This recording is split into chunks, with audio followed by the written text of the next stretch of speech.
Hello friends, कैसे आप सब। आइए दोस्तों, हम लोग पढ़ रहे हैं 10th क्लास की केमिस्ट्री और फ्रेंड्स चैप्टर चल रहा था थर्ड, धातु तथा अधातु। तो आइए दोस्तों, हम लोग देख लेते हैं धातु तथा अधातु के अंतर्गत धातुओं की क्या श्रेणी होती है और उसे किस तरीके से हम लोग सक्रियता श्रेणी में परिवर्तित करते हैं। तो फ्रेंड्स हेडिंग डालेंगे धातुओं की सक्रियता श्रेणी। तो यहाँ पर हेडिंग बना लेते हैं धातुओं की धातुओं की सक्रियता धातुओं की सक्रियता श्रेणी। तो आइए फ्रेंड्स देख लेते हैं धातुओं की सक्रियता श्रेणी क्या होती है। अब आइए फ्रेंड्स देख लेते हैं कि धातुओं की सक्रियता श्रेणी क्या होती है। तो बच्चों, हम लोग जानते हैं कि धातु क्या होती हैं, विद्युत की सुचालक होती हैं, और अधातु क्या होते हैं, विद्युत के कुचालक होते हैं। तो फ्रेंड्स धातुओं की सक्रियता श्रेणी क्या होती है, धातुओं को उनकी घटती हुई अभिक्रियाशीलता के आधार पर, यानी क्या है, धातुओं की उनकी घटती हुई अभिक्रियाशीलता के आधार पर रासायनिक श्रेणी में हम लोग रखते हैं ऊर्ध्वाधर तरीके से, और उसी श्रेणी को हम लोग क्या बोलते हैं, धातुओं की सक्रियता श्रेणी कहते हैं। तो आइए समझ लेते हैं कि सबसे पहले कौन सी धातु को हम लोग रखते हैं। तो धातुओं को, और डेफिनेशन लिख लेते हैं बच्चों, धातुओं को उनकी घटती धातुओं को उनकी घटती घटती अभिक्रियाशीलता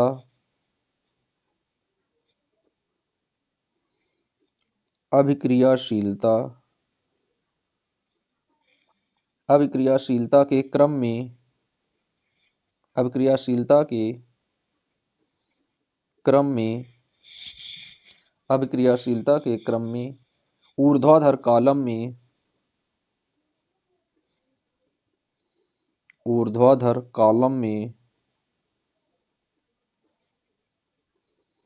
ऊर्ध्वाधर कॉलम में रखने को ऊर्ध्वाधर कॉलम में रखने को अभिक्रियाशीलता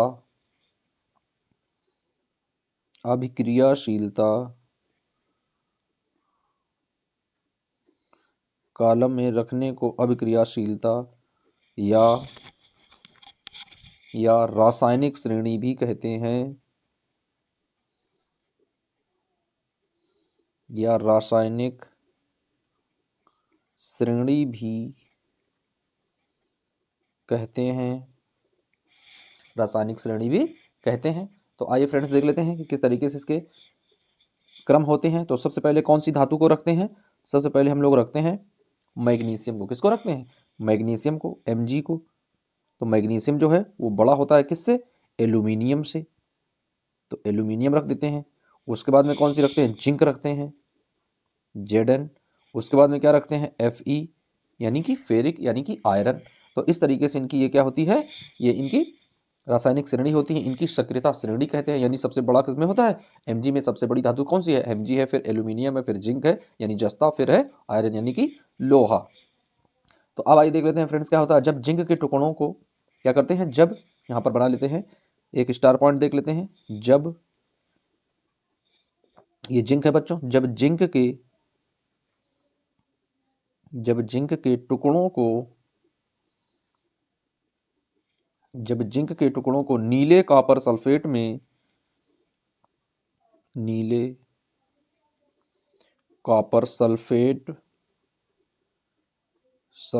के विलयन में नीले कॉपर सल्फेट के विलयन में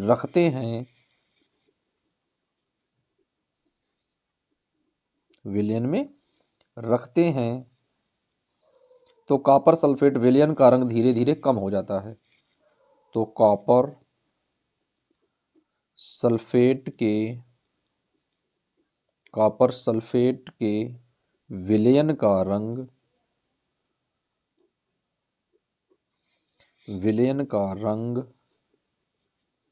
धीरे धीरे कम हो जाता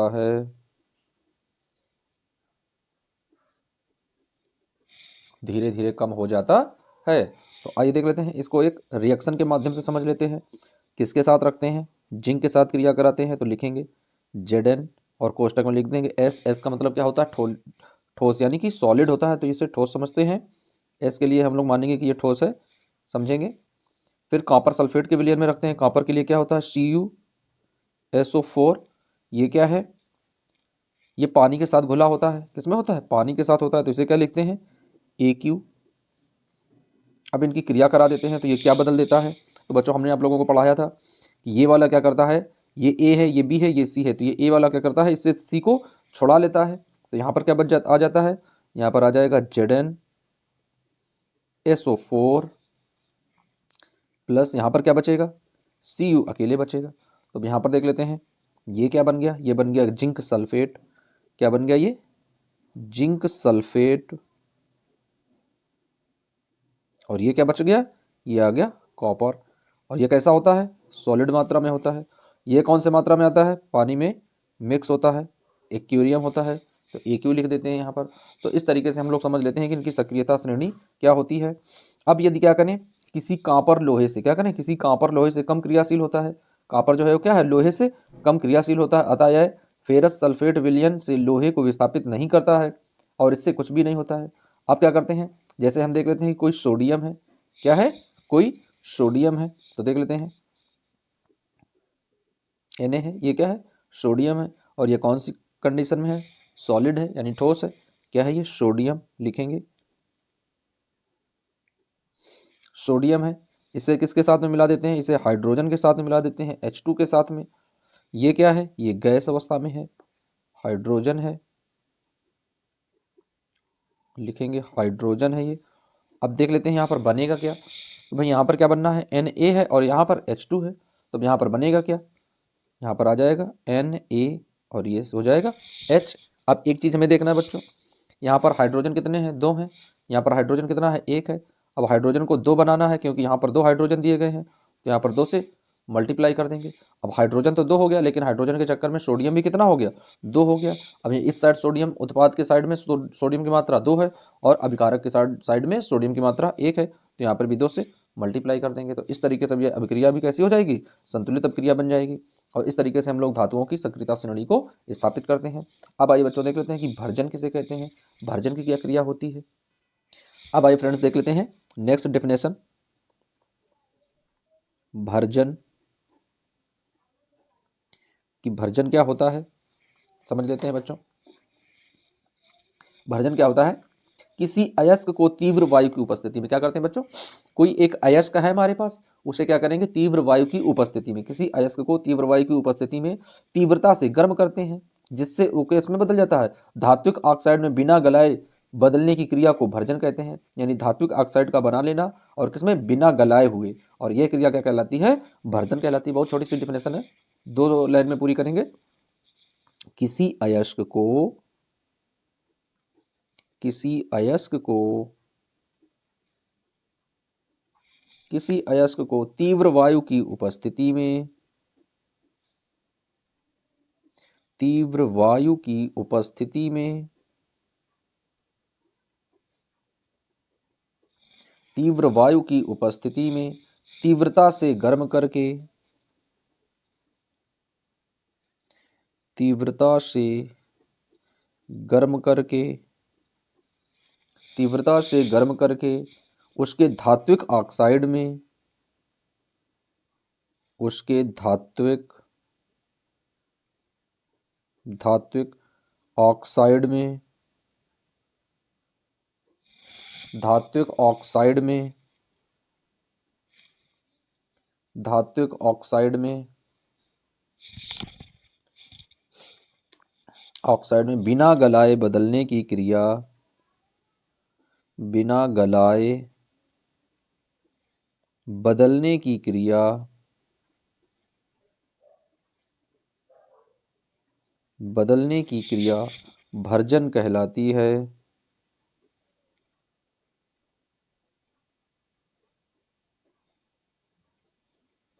भर्जन कहलाती है, बिना गलाए जो बदलने की क्रिया होती है वो क्या कहलाती है बच्चों, उसे हम लोग भर्जन बोलते हैं, भर्जन कहलाती है।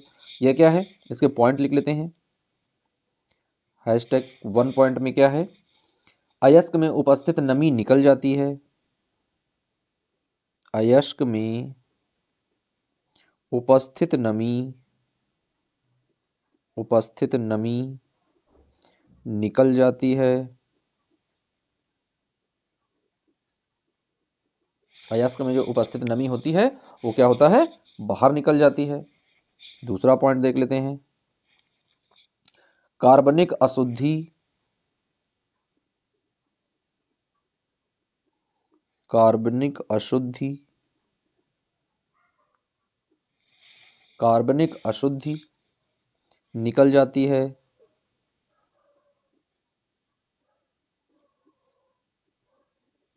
कार्बनिक अशुद्धि निकल जाती है। धात्विक अशुद्धियां,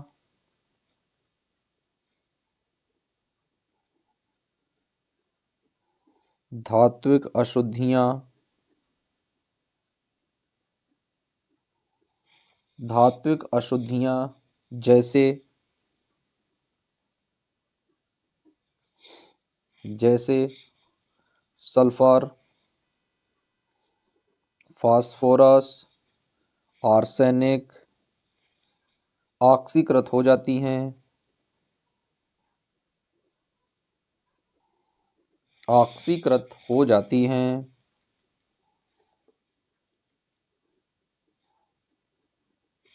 ऑक्सीकृत हो जाती हैं। अब आइए देख लेते हैं बच्चों कि इनका रिएक्शन किस तरीके का होता है। यानी भर्जन में इतनी चीजें तो हो गई, अब भर्जन का जो रिएक्शन बनता है वो किस तरीके से बनता है। तो भर्जन के दौरान सांद्र कॉपर पायराइट के निम्न रासायनिक परिवर्तन होते हैं।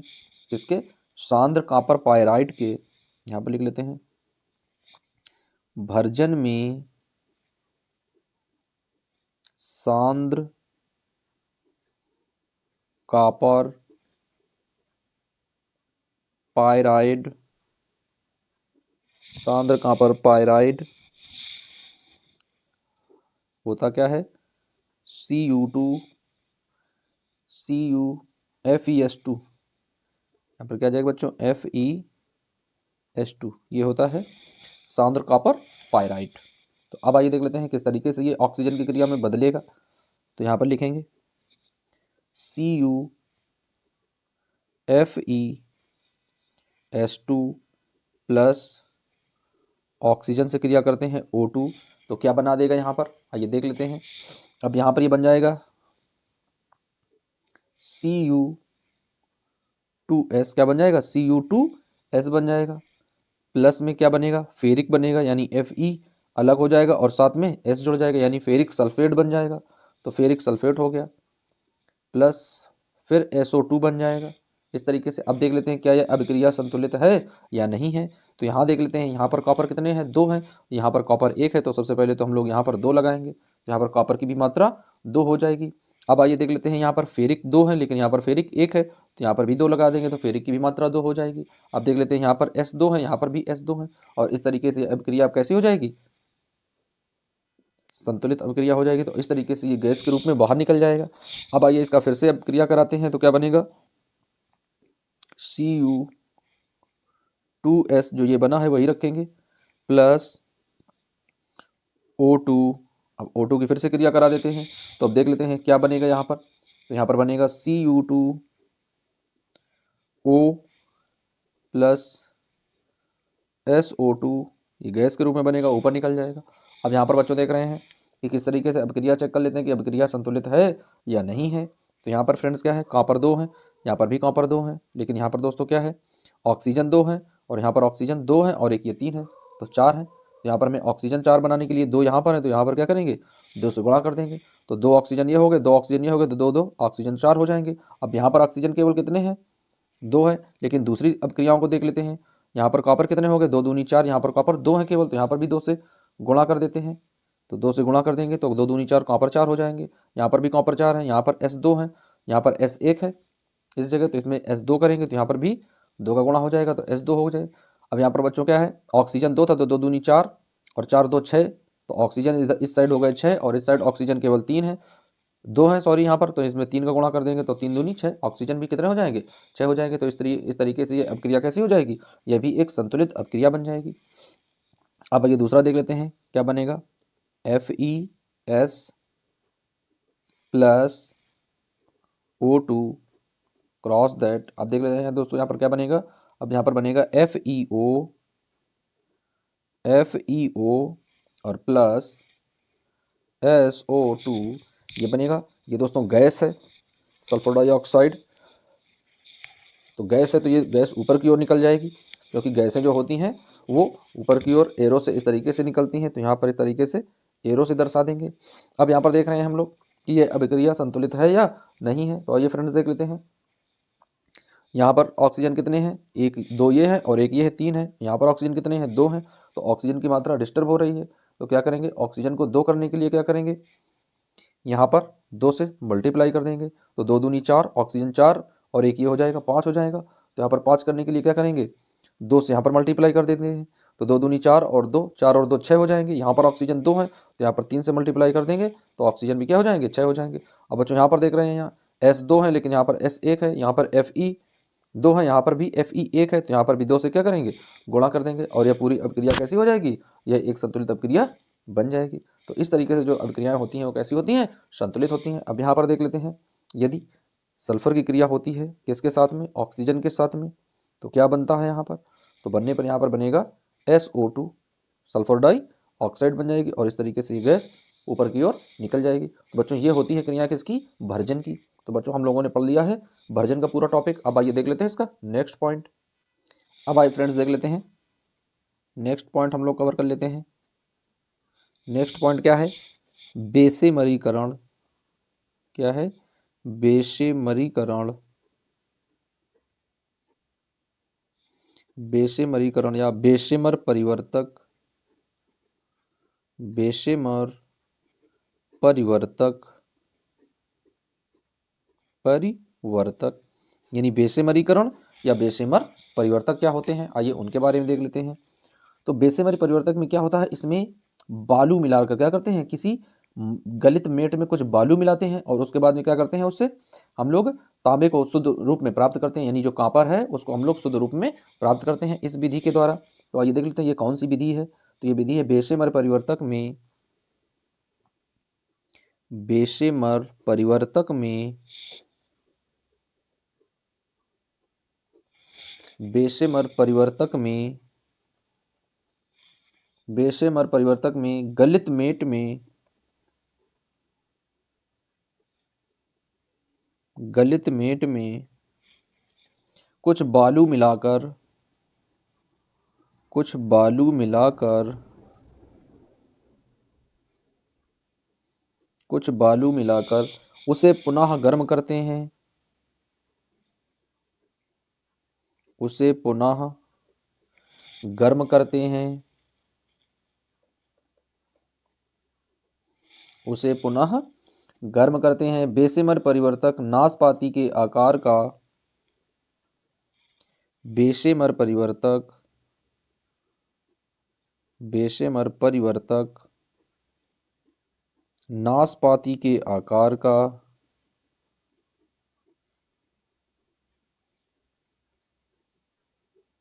नाशपाती के आकार का, नाशपाती के आकार का स्टील का बना होता है, आकार का स्टील का बना होता है, स्टील का बना होता है तथा इसकी भीतरी सतह पर, तथा इसकी भीतरी सतह पर, तथा इसकी भीतरी सतह पर, सतह पर चूना, तथा इसकी भीतरी सतह पर चूना, कैल्शियम ऑक्साइड तथा मैग्नीशिया,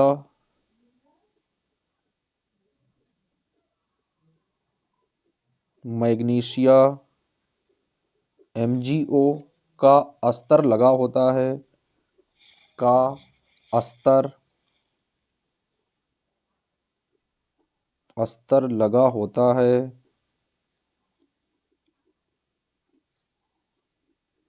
का अस्तर लगा होता है।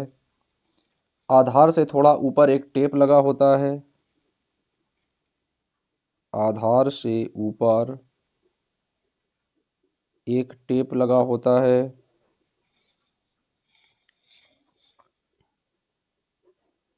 एक टेप लगा होता है, आधार से ऊपर एक टेप लगा होता है जिसमें गलित अयस्क को,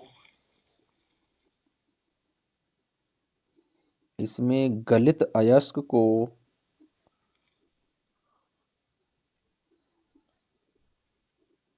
गलित अयस्क को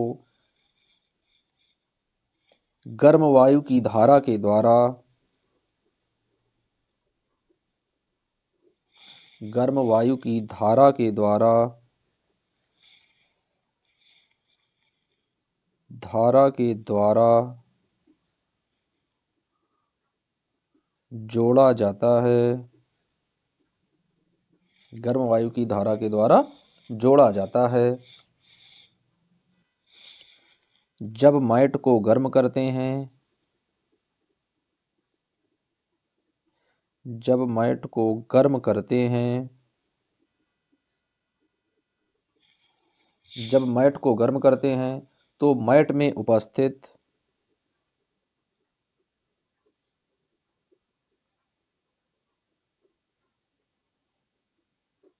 तो मैट में उपस्थित फेरस सल्फाइड द्वारा,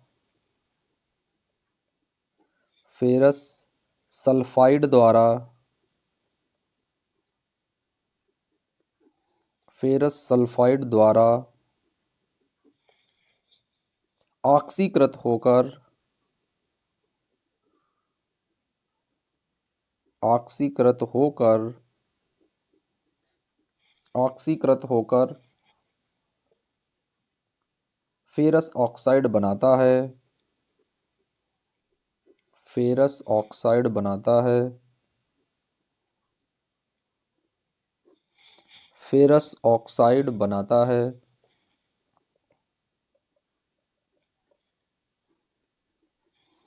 फेरस ऑक्साइड बनाता है। इस प्रकार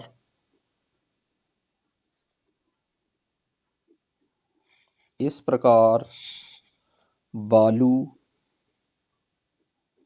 इस प्रकार बालू से मिलकर, इस प्रकार बालू से मिलकर धातुमल, इस प्रकार बालू से मिलकर धातुमल FeSiO3 बनाता है, O3 बनाता है। अब आइए बच्चों देख लेते हैं कि इसका चित्र किस तरीके का बना होता है। फ्रेंड्स ये बना है, देख रहे हैं आप लोग, क्या है, मैग्नीशियम लाइनिंग है ये, यहाँ से ये वायु है बाहर की ओर निकलती है, ये इसमें मैट भरी होती है, ये इस तरह से दो चिमनी टाइप की होती हैं, और ये क्या है बच्चों, यही है बेसिमर परिवर्तक। तो फ्रेंड्स इसका इस तरीके से चित्र बनता है, और इसके द्वारा जो हम लोग प्राप्त करते हैं, यानी जब मैट को गर्म करते हैं तो फेरस सल्फाइड क्या है, वायु के द्वारा ऑक्सीकृत हो जाता है, क्योंकि गर्म वायु यहाँ से निकल जाती है तो वह ऑक्सीकृत होकर क्या करता है, धातुमल बना देता है। अब बच्चों जो धातुमल बनाता है उसका हम लोग क्या करते हैं, प्रयोग करते हैं। तो फ्रेंड्स आप लोग देख रहे हैं ये क्या है, बेसिमर परिवर्तक का चित्र है। तो बच्चों इस तरीके से हम लोग क्या करते हैं, धातुमल प्राप्त करते हैं। तो फ्रेंड्स आप लोग वीडियो पॉज करके इसका चित्र बना लेना, जो भी चित्र आप लोगों को अभी स्क्रीन पर दिखाया गया है। अब आइए इसके दो रिएक्शन देख लेते हैं, क्या बनाएगा यहाँ पर। FeS यानी फेरिक सल्फेट किससे मिल रहा है, ऑक्सीजन से, और मिलकर बनाएगा क्या, ऑक्सीजन से मिलने पर तो बच्चों ये बना देगा FeO फेरिक ऑक्साइड और प्लस सल्फर डाइऑक्साइड। अब यहाँ पर देख रहे हैं बच्चों फ्रेंड्स, यहाँ पर एक S है, यहाँ पर 3 ऑक्सीजन है, यहाँ पर केवल 2 ऑक्सीजन है। तो ऑक्सीजन की मात्रा को बराबर करने के लिए क्या करेंगे, बराबर करेंगे यदि ऑक्सीजन, तो यहाँ पर क्या करेंगे, 2 से गुणा कर देंगे। तो जब 2 का गुणा करेंगे तो फेरिक भी 2 हो जाएगा, तो यहाँ पर फेरिक में 2 से गुणा करते हैं। जब फेरिक में 2 से गुणा करेंगे तो S भी 2 हो जाएगा, तो यहाँ पर भी 2 से गुणा करते हैं। तो S 2 होने के साथ साथ क्या हुआ, ऑक्सीजन में भी परिवर्तन हो गया, तो ऑक्सीजन यहाँ पर 2 दूनी 4, 2 6 हो गए। यहाँ पर ऑक्सीजन केवल 2 है तो यहाँ पर 3 से मल्टीप्लाई कर देते हैं। तो इस तरीके से ये अपक्रिया कैसी हो जाती है, एक संतुलित अपक्रिया बन जाती है। अब आइए इसका दूसरा देख लेते हैं एग्जाम्पल क्या है। FeO और प्लस में किसके साथ क्रिया कराते हैं, बालू यानी SiO2 के साथ में क्रिया करा देते हैं। तो आइए देख लेते हैं अब यहाँ पर क्या बनता है। तो ये दोनों मिलकर आपस में क्या करते हैं, धातुमल बना देते हैं, यानी FeSiO3, और यह जो है इसी को बोलते हैं हम लोग धातुमल। क्या बोलते हैं, धातुमल। तो बना हुआ उत्पाद क्या है, धातुमल। तो फ्रेंड्स इस तरीके से हम लोग क्या करते हैं, बेशमरीकरण से धातुमल प्राप्त करते हैं। अब आइए फ्रेंड्स देख लेते हैं नेक्स्ट टॉपिक। तो फ्रेंड्स नेक्स्ट टॉपिक है मिश्र धातु। मिश्र धातु बहुत ही ज़्यादा इंपॉर्टेंट है, यहाँ पर स्टार पॉइंट बनाते हैं। बहुत ही ज़्यादा इंपॉर्टेंट टॉपिक है ये बच्चों, मिश्र धातु। तो आइए फ्रेंड्स देख लेते हैं कि मिश्र धातु किसे कहते हैं। तो बच्चों यहाँ पर जब शब्द से ही हम लोग समझ रहे हैं कि मिश्र धातु यानी 2 या 2 से अधिक धातुएं जब आपस में मिलकर क्या करती हैं, समांगी या विषमांगी मिश्रण बनाती हैं, तो वही मिश्र धातु कहलाएगा। यानी 2 या 2 से अधिक धातुएं जब मिलकर क्या करेंगी, समांगी या विषमांगी मिश्रण बनाएंगी, तो वो क्या कहलाएंगी, मिश्र धातुएं। अब आइए देख लेते हैं मिश्र धातु।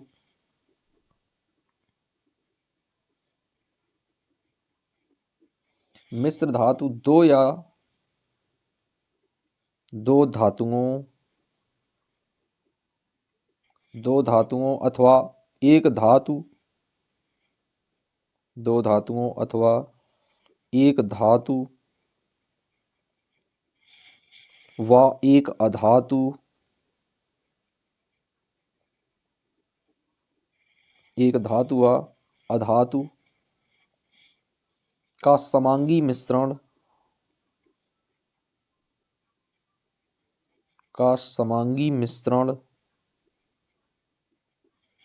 समांगी मिश्रण होता है। समांगी मिश्रण होता है यदि एक धातु पारा है,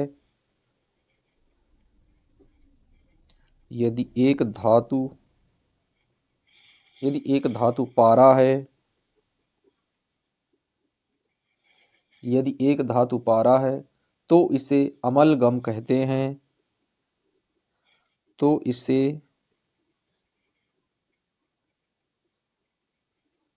इसे अमलगम कहते हैं। एक धातु पारा है तो इसे क्या कहते हैं, अमलगम कहते हैं, इसे अमलगम का नाम देते हैं। अब आइए फ्रेंड्स देख लेते हैं कि मिश्र धातु का किस तरीके से निर्माण होता है। तो लिखेंगे निर्माण। अब आइए फ्रेंड्स देख लेते हैं कि इसका निर्माण क्या है, किस तरीके से ये बनता है। तो मिश्र धातु बनाने के लिए, मिश्र धातु बनाने के लिए,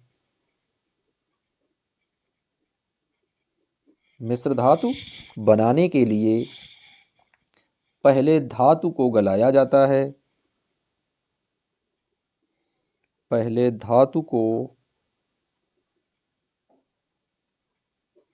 गलाया जाता है। पहले धातु को गलाया जाता है। पहले धातु को गलाया जाता है, फिर इसमें निश्चित अनुपात में,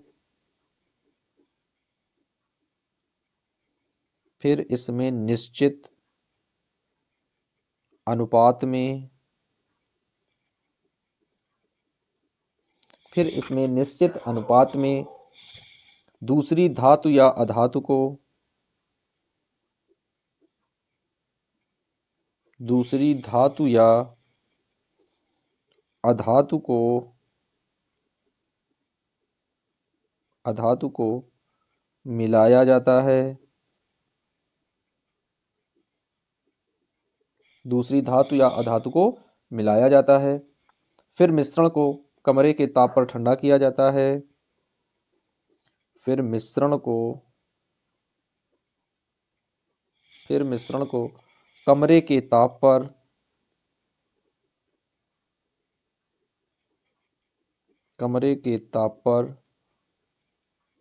ठंडा किया जाता है।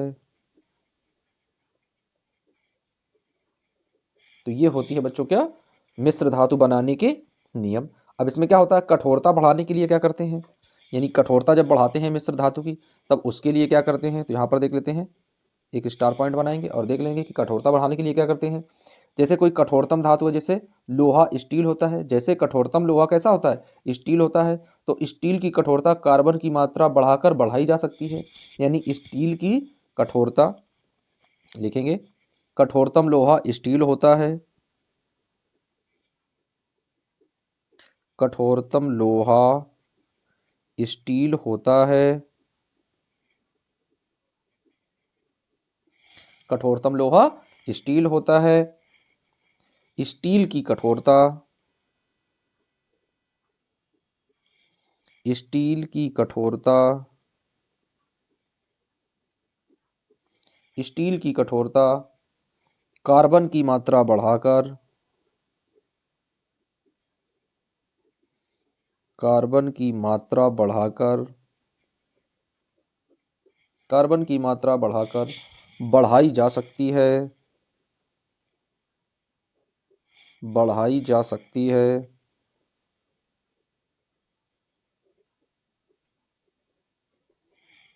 बढ़ाई जा सकती है। अब आइए देख लेते हैं बच्चों कुछ मिश्र धातुओं के नाम। अब आइए फ्रेंड्स देख लेते हैं कुछ मिश्र धातुएं होती हैं जैसे कि कांसा, कौन सा होता है, कांसा। तो कांसा मिश्र धातु में क्या क्या मिला होता है, कौन कौन सी चीज इसमें मिली होती है, कॉपर, और कॉपर कितना होता है, 90% कॉपर होता है, और टिन 10% टिन होती है। गुण क्या है, ये बहुत मजबूत होता है, बहुत मजबूत होता है।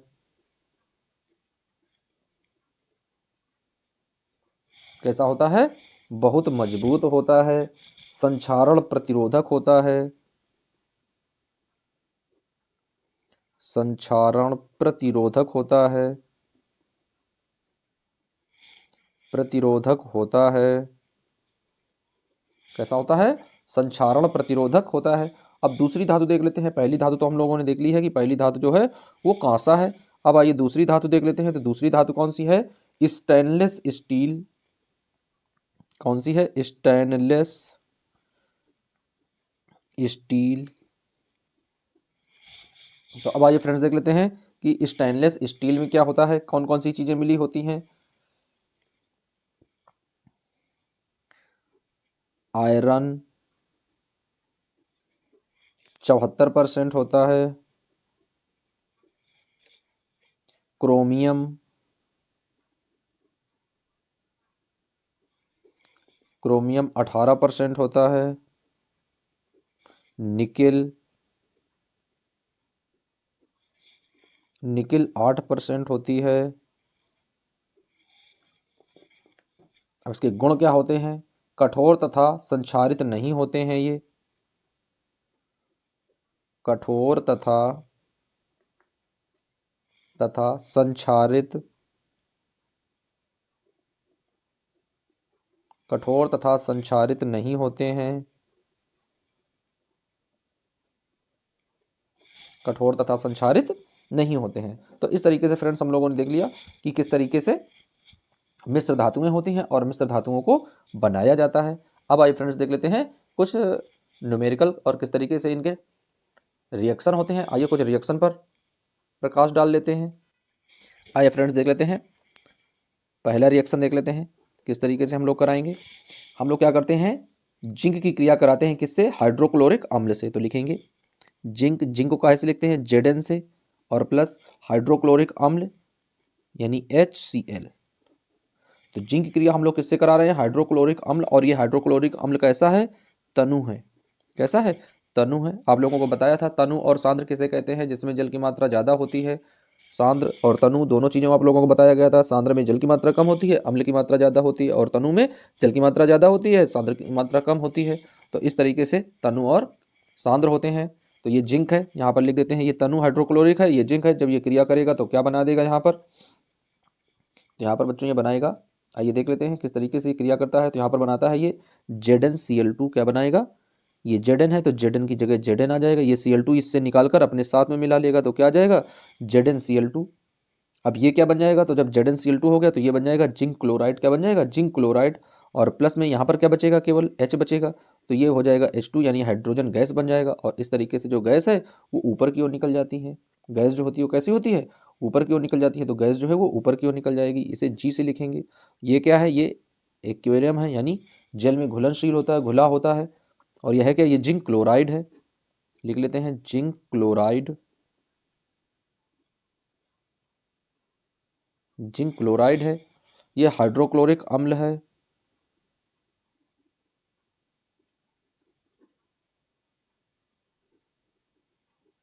हाइड्रोक्लोरिक अम्ल है, ये जिंक है।